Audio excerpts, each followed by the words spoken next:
Նոյեմբերի 9-ն է, 5 տարի է անցել 44 օրյա պատերազմի հրադադարի եռակողմ փաստաթղթի ստորագրումից։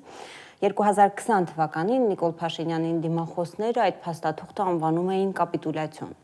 Ձեր վերջին ասուլիսի ընթացքում դուք հայտարարեցիք, որ եթե նոյեմբերի 9-ի փաստաթուղթը համեմատենք այսօր եղածի հետ, այն նույնիսկ երազանքի փաստաթուղթ կարելի է անվանել, նկատի ունեիք հավանաբար այն, որ այդ փաստաթուղթը ամեն դեպքում ենթադրում էր Արցախի հարցի գոյությունը։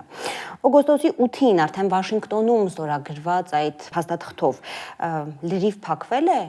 նոյեմբերի 9-ի փաստաթղթի էջը, նկատի ունեմ այն ամբողջովին կորցրել է ուժը։ Նայեք, ոչ մի ընդդիմադիր չէր ասում, որ այդ փաստաթուղթը պետք է չհարգել։ Հասկանում ենք, որ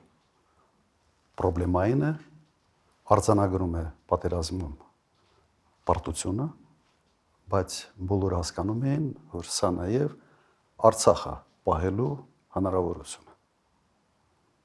Եվ այն ժամանակ այո պետք էր կարճել այդ փաստաթղթից եւ անել ամեն ինչ, որ այդ փաստաթուղթը կյանքի կոչվի։ Հիմա ասել, թե դա ամբողջությամբ կա թե չկա, գիտեք, դուք վերցրեք 9-րդ կետը այդ փաստաթղթի,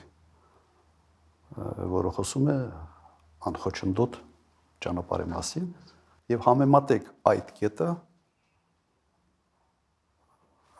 Վաշինգտոնում ստորագրված փաստաթղթի նմանատիպ կետի հետ։ Նույնն է։ Բովանդակությամբ ինքը նույնն է։ Ուղղակի այն տարբերությամբ, որ այն ժամանակ կար Արցախ, այն ժամանակ կար Լաչինի Միջանցք եւ այդ 9-րդ կետը մցված էր հենց Լաչինի Միջանցքի հետ որոշակի սիմետրիա ունենալու տեսանկյունից։ Ադրբեջանի պահանջն էր։ Եվ այն ժամանակ փոխանակ կրճել այդ կետից, ապահովել իսկապես ճանապարհի ֆունկցիոնալը, ոչ թե հանձնելով որպես Միջանցք, այն ժամանակ Միջանցքի տրամաբանություն չկար ընդհանրապես։ Նիկոլ Փաշինյանը հետևողականորեն հրաժարվում էր այդ կետի կատարումից։ Ուղղակի հիշեք։ Հետևողականորեն հրաժարվում էր այդ կետի կատարումից։ Եվ այդ հրաժարվելը բերեց նրան, որ Լաչինի Միջանցքը փակվեց